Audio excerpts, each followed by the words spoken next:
What's up guys, Mike here from The Art of Guitar. Today we're going to be identifying intervals in a fun way. When I was younger, we used to always use old songs. They would use songs from musicals, and sometimes I didn't know them, so I wasn't able to really connect the interval sounds the way I wanted to. So I thought I would redo this with more rock or metal type sounds. So it's either going to be vocal melodies or riffs from songs that you've probably heard before. So let's get started right away. It's really important to be able to identify intervals just for your own general music knowledge. Sometimes you can hear somebody play something and be able to figure it out really quick because you know what intervals they're using. Or you'll hear a really cool sounding chord, you'll be able to pick out the sounds within it. So that's always fun too. Okay, the first one's just perfect unison, and that's just where you play the same note twice, basically. So there's D, and let's say another D in the same octave. That's called perfect unison. You really don't need a trick for that one because it's the same note twice, okay? All right, let's do the next one. This is going to be a minor second. So it's that sound. You can think of Jaws if you want. That's a common one. You can also think of Metallica's Wherever I May Roam, and I like this one because it's a little bit higher up sounding. So if you jump up really high and you have to find a minor second above this, it's real easy to do that compared to the Jaws thing because the Jaws thing is so low, it just doesn't stick in your head as well. So let's try this as a little exercise. Let's go where it originally is, which is E. And now hopefully you could hear the do-do-do-do, the half step. Now you have to be able to transpose it to any note, okay? So let's jump up to G, let's say, up here. Now you have to be able to visualize in your mind the sound, visualize, it seems weird, the sound of a half step going higher. So think of the riff and then add it to this. Hopefully you could hear this. All right, let's try another place. Let's go here. Okay. Let's go to the next one, major second. For this one, I like to use Sex Type Thing by Stone Temple Pilots, but the vocal melody, because the riff's already really cool, right? Love that riff. But when he starts singing, that's where the major second comes in. So we get this. So that's what he sings with his vocal.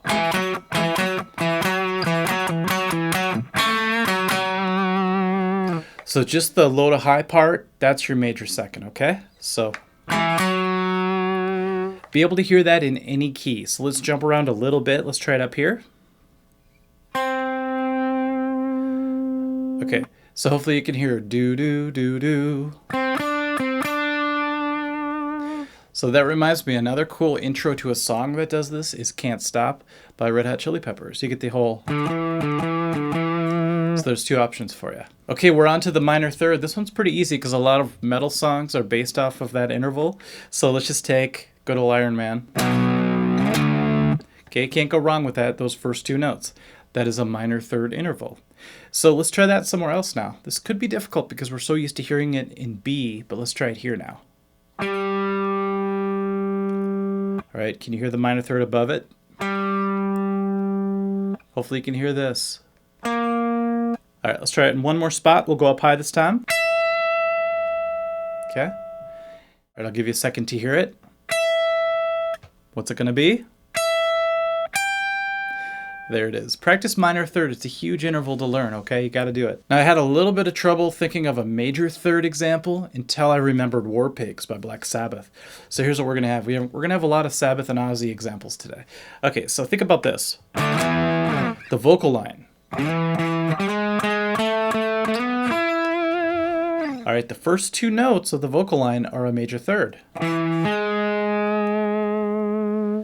So you really have to get that in your head. It's not very hard because Ozzy's voice just sticks in my mind. So I hear this all the time. Now that I've thought of that example. Okay, let's try it in a different spot. Okay, I'll give you a second to really visualize it. What's it gonna sound like?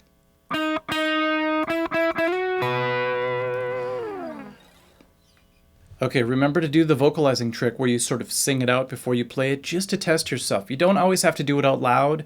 If you're embarrassed to sing it, go ahead and just sing it in your head and double check yourself. Okay, perfect fourth is kind of easy because it's the Smells Like Teen Spirit. It's a perfect fourth. So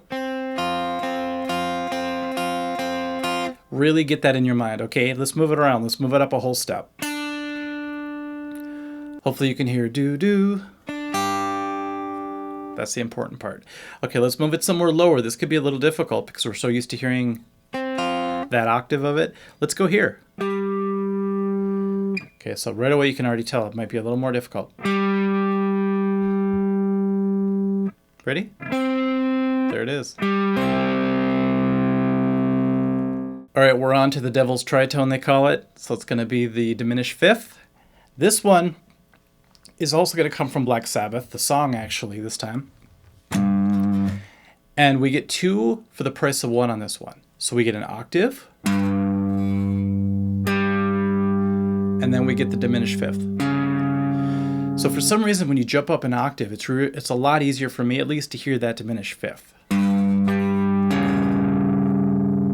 See how much more fun this is than like saying happy birthday or some song from a musical. So we're going to do all these in depth on the website, the main lesson site, theartofguitar.com. This is just kind of a thing to get you started, okay? So you can start to hear things and then move over there to do the more in-depth stuff. We're going to be filming that later this week, okay? All right. So now let's test your ear. So we have an octave now. We can go like this. Hear the octave.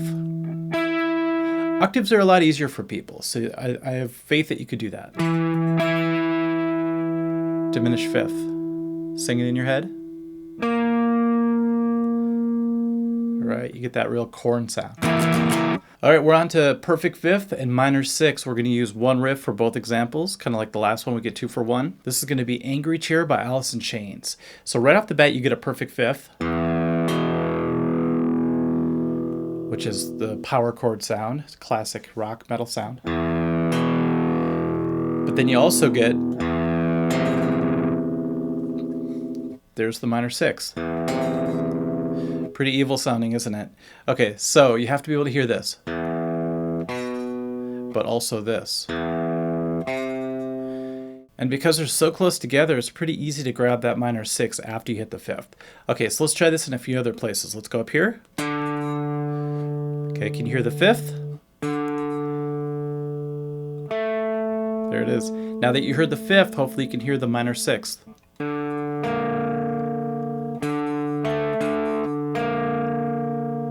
If not, like I said, keep singing it over and over again until it really sticks. Let's try it in one more spot. Let's go up high.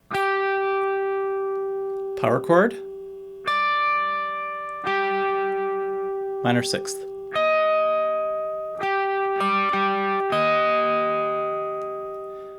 So when you're at home, I want you just to hit a single note, be able to sing the fifth and the minor sixth out loud or in your head. Okay, now from the major sixth on up, there's only a few left, okay? We're actually going to do a different strategy. Instead of going from low to high for the major sixth, which you could do, I find it a lot easier to actually walk down from the root note to find the sixth, because it's a lot closer than going up the scale. So for example, if you go up the scale starting in C, you have to travel that far.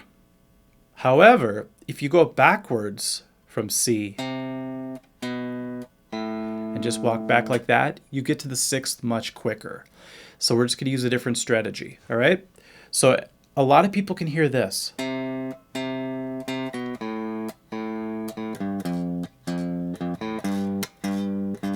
That sort of sound. So I like to go from the root note and walk it down to the sixth. Now, once you walk down and you can hear that tone, jump that up an octave. And you have the major sixth from low to high. So it's just one little extra step you have to add to this one to make it work, okay?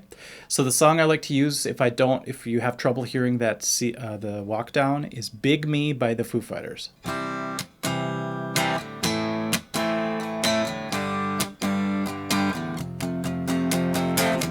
Okay, that's a great one to just hear that bass line kind of start up.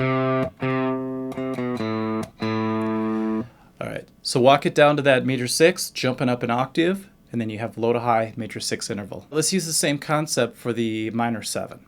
So if we're here, let's go up to D, for example.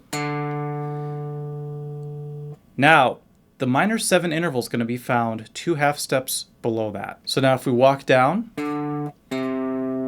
jump up an octave, we now have the minor 7. Okay.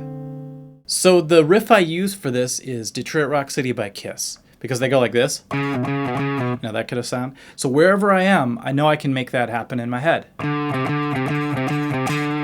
right, so it's easy to go from D to C in this case. Jump the C up an octave. So now we have D up to C, minor 7. It's got a Steely Dan sound too, doesn't it? All right, let's try that somewhere else. Just remember, Detroit Rock City. Okay, so that's going to be B. Hopefully you can hear da da da da da da. Remember, take that lower one now. This is A, the minor 7. Jump it up an octave. Now you can have low to high, minor 7 interval. Okay, the final one's going to be major 7, because we already covered the octave when we did Black Sabbath. So for this one, we're going to use the same concept of going backwards. So we're going to start on the root note, let's say D, go down half a step, and that's your major 7 interval. So do the same thing where we jump that up an octave. Start on our original tone D, and you have the major 7 interval. The riff I like to use to really hear that major 7 is going to be the beginning of the song Be All End All by Anthrax. I love that song. It's off the album State of Euphoria. It's a great album. It has Antisocial on it, which is one of my favorite songs.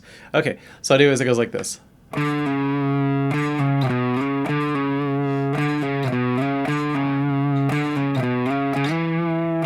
Okay, so just those first 2 notes really stick in my head.